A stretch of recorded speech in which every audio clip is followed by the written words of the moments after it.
Hi there, it's Brian Sebastian, Movie Reviews and More, Worldwide TV Network, WomenOnTV.tv, and out of Franklin, Tennessee, iTube247.com, and on all iHeart platforms around the world. So I was looking forward to the show last week, and I've been looking forward right up to today. And I'll tell you why, because Danielle Martin's on. No, no, she's on. But we had to have someone special on. So Nancy, who are you and where are you coming from? Okay, Brian and Danielle, hello. I'm Nancy Lynn, and I'm currently living in Qatar. And my book is A Life of More, and it's coming out next week. And the book is about, loosely based on my life, about a woman named Janet who seems to be making decisions, but never the right ones, or they don't seem to turn out how she wants them to turn out. And she always wants more of whatever she thinks she's getting. Wow. Or then she ends up getting things that she doesn't necessarily want. And she asks the question, why is she getting these things that she doesn't want? So near the end, she keeps waking up along this journey in her life, and she finally figures out some things. And so she starts getting what she really, really wants in her life. Wow, so relatable. That little explanation you gave before about you always constantly doing things and never getting what you really want from life, right? Why do you think this happens? It's because, well, from my studies, it's because we're focusing on what we don't want more than what we want. And so because our thoughts are creating our reality, then because we're focusing on what we don't want, we don't get what we really truly want. Like if I say, I don't have enough money, every end of the month of my paycheck, I never seem to have enough money. That is what I'm putting out into the universe, not enough money. And so something will go wrong, like the washing machine will break or the car will break down. And why is this happening? I just said I don't have enough money.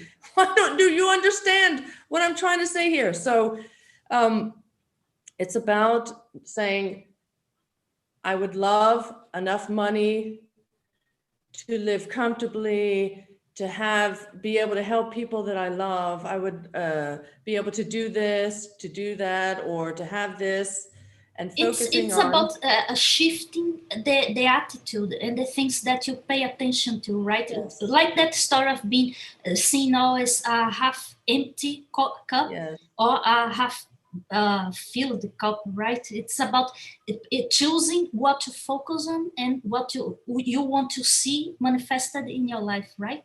Right. And there's those two laws, the laws of vibration and the laws of attraction. And I might think I'm vibrating like I want good things, but because I'm vibrating on the lack of those things, that is what I'm attracting, the lack. So Nancy, I haven't read your book yet, but I saw a couple interviews on stuff like that. I'm like, yep, been doing this. I recognized this in October 1993 when I first saw my first shaman, who's still my shaman till today. I would always use the word trying. And then she said to me, which is always to me to this day, trying is just an excuse to do things. Your words are very, very powerful. And so what I tell people, what you just said, stop focusing on the lack of, you create your own reality, use the words as intending, creating, doing, things like that, and then you will manifest stuff. You can want all you want, but you got to put those words into action. And what you said, right. Of a vibration and sound vibration, for me, it's very, very important because I practiced Buddhism for 33 years, actually 34 years. So for me, sound vibration was very, very important of what I wanted to focus on. Till this day, when I say I'm going to have 20 or 25 million views by April 15th and counting, it is going to happen. And then I can see the numbers going up. However, I just start saying, I've been saying it for a long time. And then even last night, Danielle, I was going back and counting my numbers when I first got the first million views, which was April 16th of 2019. I was putting that in intent the year 2017. So this is why your book is relevant. This is why I can't wait to get a copy of this, because it is so, so important in the time of need. people need things like that, wouldn't you say? Yes, amen to that. And the other part of, I guess, the story is, because it's based on my life, is that a lot of women feel that they need to be taken care of, whether it's by the government or a man or whatever. And you come to the realization that we have everything inside us to take care of ourselves. It doesn't mean we don't need other people. It doesn't mean we don't need love. We wouldn't like a man or a partner in our life. That doesn't mean that. It just means that we have enough of the infinite source in us to give us everything that we need. And we have the power to, to do whatever we need to do to take care of ourselves. And I just think a lot of women get caught in the trap. Even It's talking to about my friends. also to develop your self-esteem, right? Yes. And knowing that, because the relationships that I was in were not really healthy. And when that happens, then you start thinking terrible thoughts, like maybe I shouldn't be alive, or maybe I shouldn't this or shouldn't that. And it's a very dangerous place to go, but you don't realize your true worth, the worth that each of us has, that we are worthy of greatness, and we don't show it. And we don't think we can show it, like most of my life I played small and I felt insignificant, and it wasn't a nice feeling, but I thought that's all I was worth. And unconsciously you start to attract people to give strength to that inner belief, right? Yes, exactly. So it's knowing that we have this power. And I just read this recently, and I can't stop thinking about it, but from Dr. Joseph Murphy, who says, "You are here to release your imprisoned splendor within you." And just every time I think of that, it like gives me goosebumps, because I think, my gosh, you know what that's saying? That we are all these wonderful creatures with these wonderful gifts to give to our fellow man. And we need to release them, and go out there and be who we truly are, and not be afraid that, oh, what if they don't like me? Or what if I don't do that, all that stuff. We know that we have these gifts, and throughout my life, it's welled up within me that I want to give these gifts. I want to give to the world these gifts that I have. Maybe they're not for some people, but there could be for the others, it doesn't have to be for everyone, but certain people. So and you need to start changing the inner conversation, right? You have with yourself to start accomplishing those positive results in your current situation. Yes, and it's an ongoing process, but the first process is being aware of what you are thinking and what you're sending out there. And most people, and like myself, are asleep. They don't realize that what they're actually doing or attracting, I guess you want to say. One of the other things is that forget, it's hard to release. If you think of just a relationship, you briefly mentioned that, and I have 13 couples, they're all women. So as that male, I'm always reminding them, you don't need a man to take care of you. Everybody wants to be taken care of one way or another, but your intention is, what do you want? What is it that you're intending? What is it that you're creating? And I always remind them, you are more powerful than you think you are. And a lot of times you just need that other person, that positive person, to remind people. You can have a bad day. That doesn't mean that day has to be fully bad. You could change it around. And it took me years to do that. And I always tell people, especially a lot of these people that are younger this day, sometimes you're a late bloomer. I didn't know that until October 1993. Once my shaman told me I was a late bloomer, and I got it. She goes, "Brian, if I hadn't told you that, you'd be an angry black guy. And the last thing that we need is more angry black men." And I said, "That's right. I don't want to be like that. I didn't want to be that person that's got 2-point kids and divorce and what's going on and not taking responsibility." Because that's the other action that people forget. A lot of times, if you're saying, and even I have to be careful, I'm like, I don't want, I'm like, no, no, no, no. I have to do this. I want to do this because those negative thoughts start to get in your way. And it's about 2 seconds. And I'm like, I'm Madeline, no, Yes. I want to correct that. And I find myself doing that Yeah. these days. Mm. Yes, and I was also, you probably heard this, if you've heard anything I've said lately, or maybe not, reading Abraham Hicks. It's what do you want in this moment? What do you want? Do you want this lack to keep happening, or do you want, so you have to be very specific about what you're wanting and recognizing that. And even, as you said about, you could have been angry all the time. Well, sometimes I find myself angry and I have to stop and say, why am I angry? Yeah. Why is this what I want to be? Do I want to be angry? No, I don't want to be angry. I want to be happy. I want to, be joyful. And then as you start thinking those thoughts, you can't go really from anger to joy. You have to go progressively, anger, something that makes you feel better, thinking of those things. But it's bizarre that, some people, I'm a late bloomer too. I didn't go to university until I was almost 40. And I just, some things you don't really get. And you just really, once you get them, you want to share them with people. You want to say, hey, there is a better way. There is a better way. You can have a life that you love. You don't have to have, say this is as good as it gets when it's not good at all, Nancy, what was that moment that you decided it's time for me to write a book? I'm tired of doing. What was that moment for you? And Hasmark is the proud publishers. Yes, Hasmark, yes. And also, so it's been brewing in my mind for years. And so last year, I don't know, Brian, if you're familiar, you must be familiar with Peggy McCall. Yeah. Okay, so she had, I just found her the beginning of last year. And so, you get these emails. And so she started her first author marathon. And I thought, okay, it's now or never. And because of, COVID shutting things down, I had plenty of time on my hands, no excuses. So I thought, why not try it, And so out of, this so-called nightmare or whatever, I was able to write this book.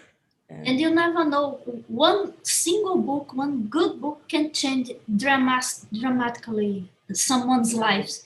Right.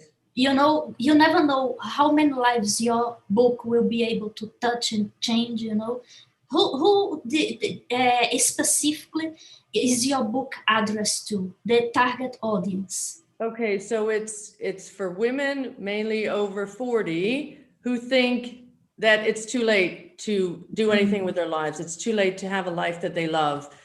And this is my prayer for my book, that it gives anyone who reads it, especially those women, hope and healing, that they can have the life that they love. They can go forward from where they're at and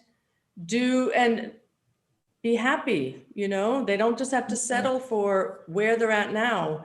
Unless you're 6 feet under, it's never too late. Nancy, congratulations on being able to acknowledge that when you were locked down, you took the time to do that. That was the thing about the lockdown. The universe is always saying, for everybody, this is the time to reset. It's now or never. So time to write that script, to write that book, to write that great music and that future movie that hasn't been seen yet. Right. I congratulate anybody who did that. She can sing. Yeah, so my book has this augmented reality in it.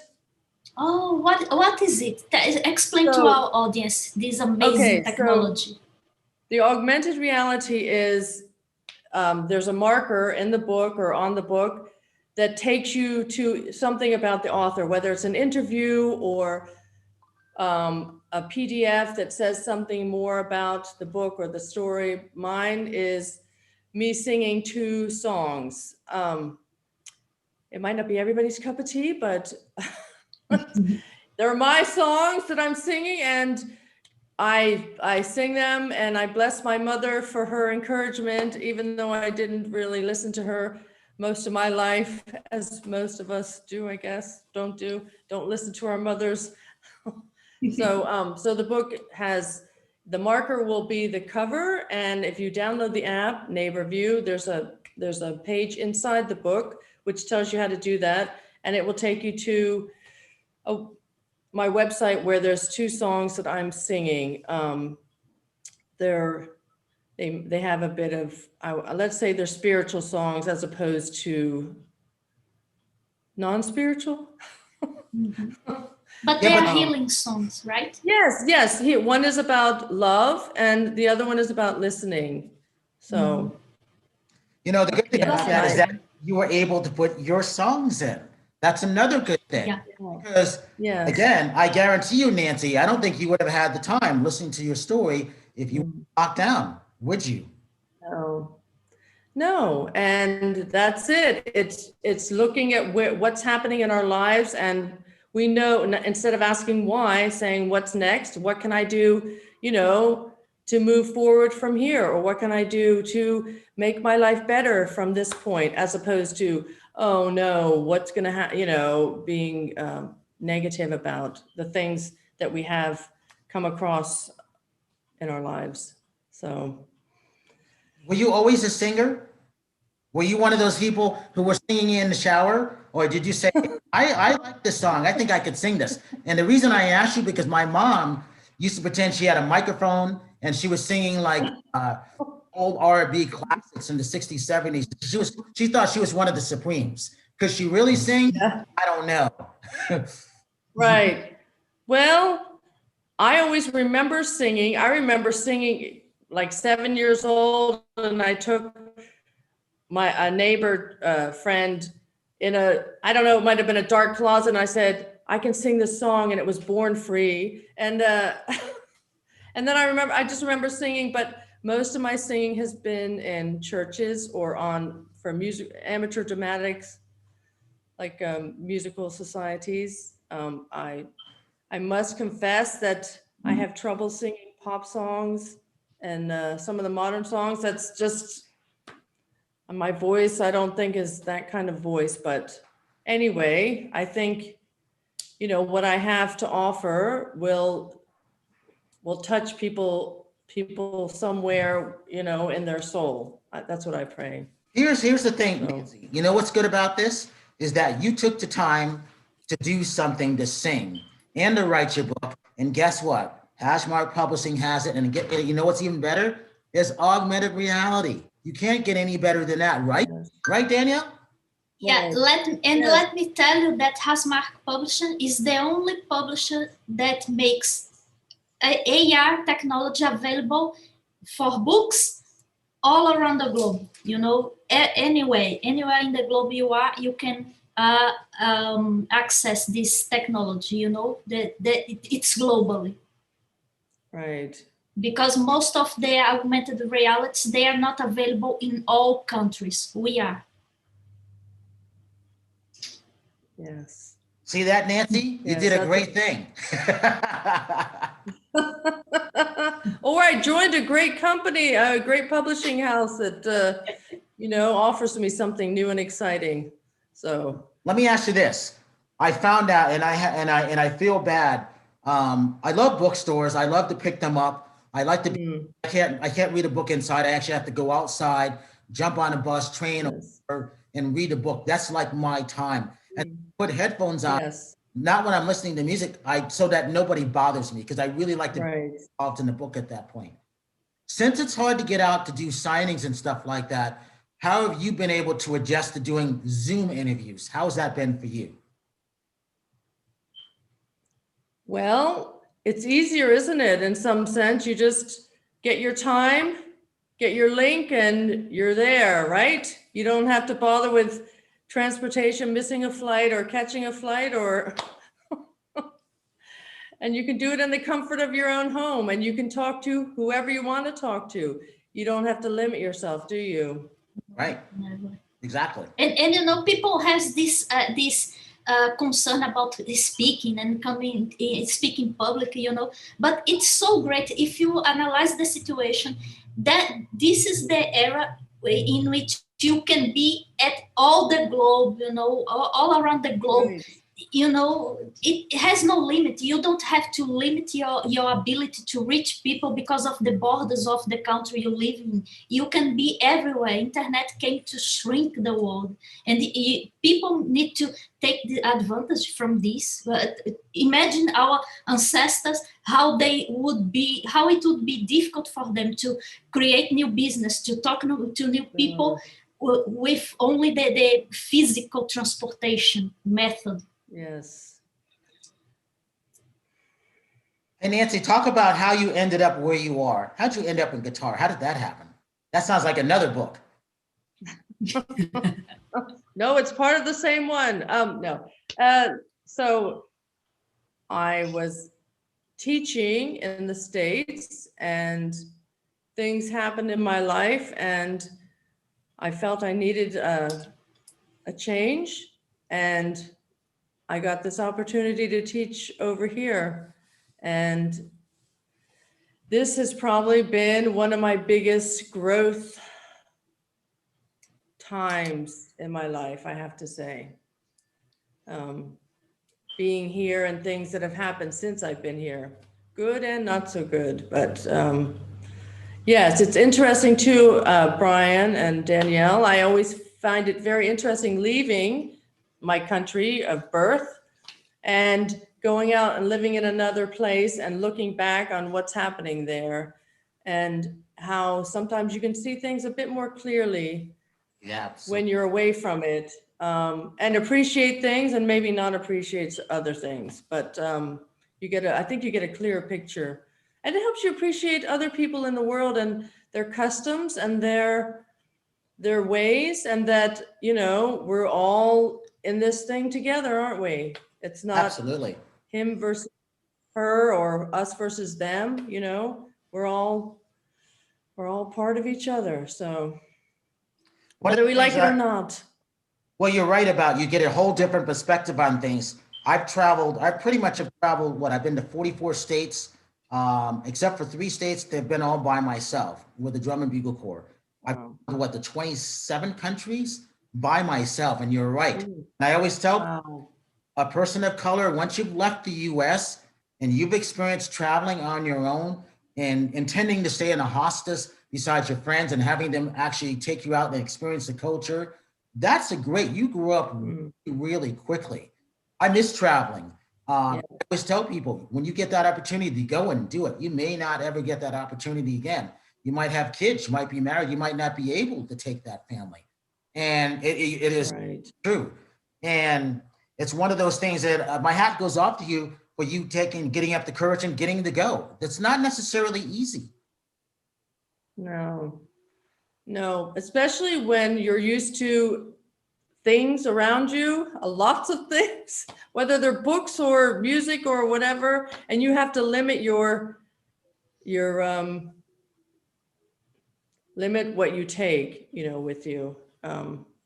That's I don't know if it's growing up in a military family. I find that sometimes I cling on to things. We moved a lot, and I seem to hold on to some personal things longer than I should.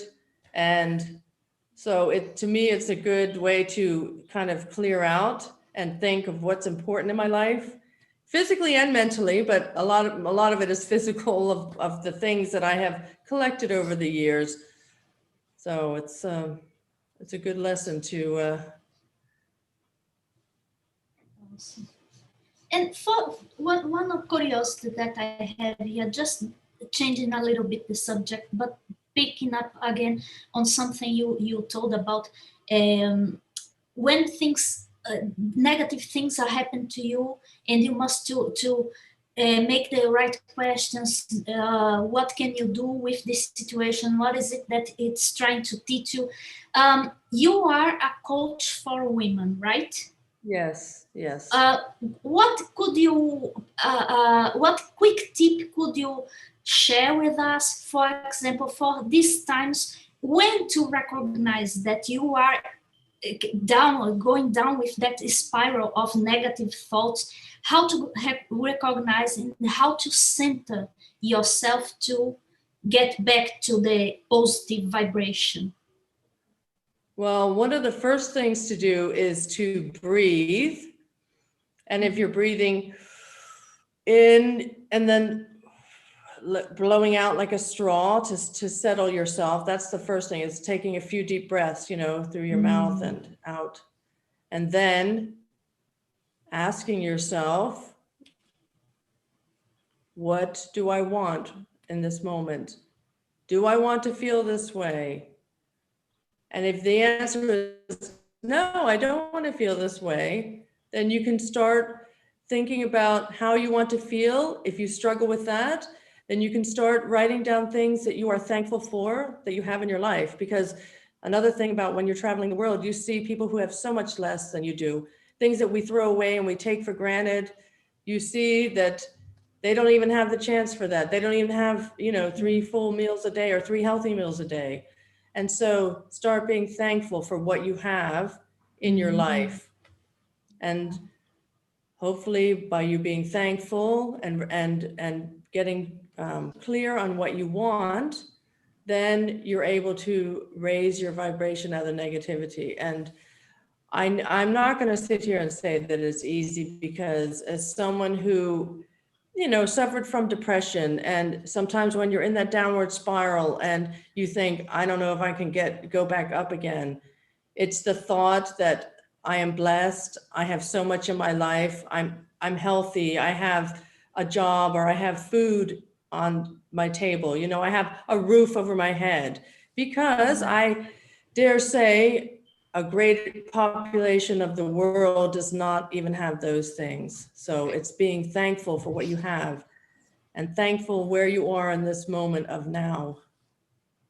Nancy, a certain chapter out in your book, which one would it be and why? Well, I got a lot of chapters in there, and I don't have a hard copy of my book, but I guess it would be probably near the end, about thinking about what you really, really want in your life, and, you know, and going for it, you know, making those small, tiny steps, even though everybody around says you're crazy. Why are you doing this? You know, doing those small steps to get to where you want to be or where you would love to be, and not thinking about or not knowing how it's going to happen, but know that it can happen because you create your own reality. Yep. And you constantly have to remind people that it's interesting. I've been getting a lot of phone calls, texts from around the people from around the world. And I keep telling them, they're asking, what's the weather situation? I'm like, it's not going to get better. It's going to get worse. So as long as you know that, you'll be able to adapt and adjust really quickly. Know that if you've got good food and the electricity goes out, be thankful.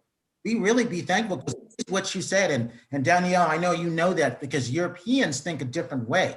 It's the Americans that have to be brought up to speed on things, especially the ones that never travel outside their state or their county or outside the US. And that's the first thing I do. Yeah. So out of curiosity, where have you traveled to?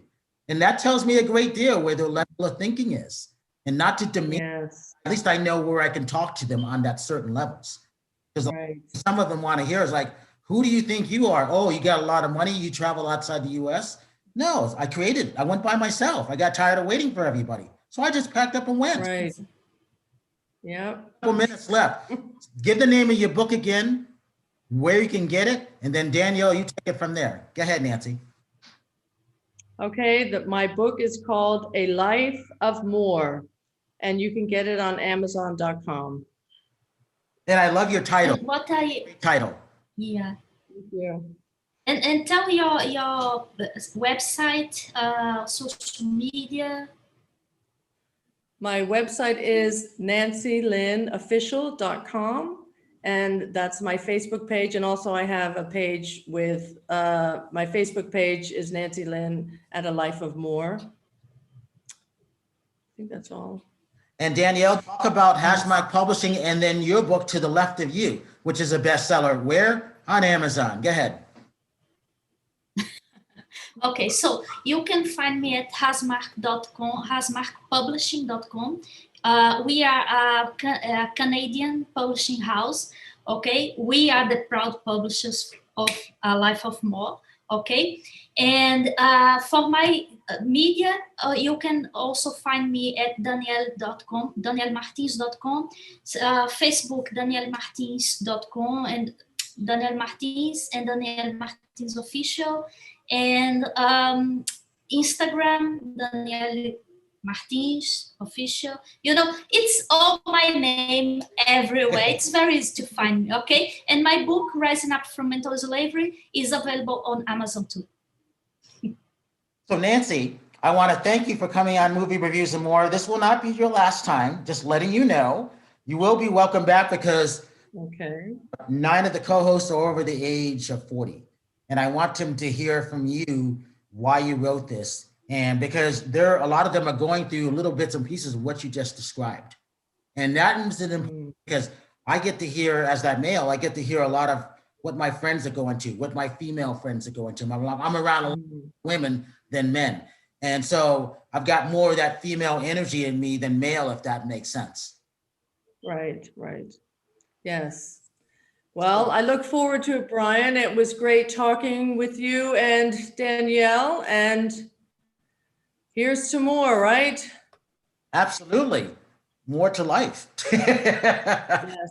Nancy, Yes. you can understand this part, and I always say this because it's very, very important. If you see someone without a smile, please give them one of yours because the world needs it. Because there's a lot of people that are truly suffering out there and around the world. And I think the book will really, really help them. Thank you so much for that. And I'm really happy that you did take the time to write it.